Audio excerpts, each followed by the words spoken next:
been working in long-term care for about 17 years, and that encompasses working with a wide variety of residents and patients, including Alzheimer's residents. I've been at the Towers for 12 years, where we have a dedicated unit specifically for folks with cognitive impairment. I've been training with the Alzheimer's Association for about 3 years.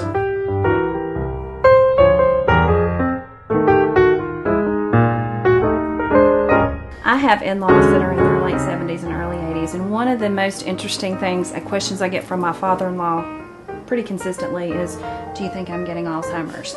Because he'll forget where his keys are. He'll say, I can remember somebody's name and I can't remember where I met them, or I can remember where I met them and I can't remember their name. And I think, you know, if you can still make those associations, you're probably okay. When we get concerned and when we start noticing things is when you go to the store. This is kind of a classic example. Mom or dad goes to the store and they can't find their car. And they can't think through the process of what they need to do to find that car. I mean, we all lose our keys, I mean, every day probably. But we see subtle changes at first, and then things become increasingly more noticeable. Bills aren't getting paid at home. You'll see laying around, and this has happened on more than one occasion. I think that's what prompted someone to come in. You know, I just noticed past due notices on Mom's stuff, and she'll say, I paid that, and clearly it hasn't been paid, and they've paid their bills on time all their life.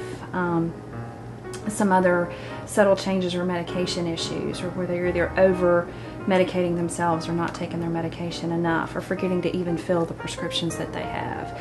So one of the significant factors that we talk about is when you see one person that has some type of Alzheimer's or dementia, that's just what you're seeing as one person. Each person goes through things differently, and they have sometimes underlying symptoms can be the same, but how they react can be way different.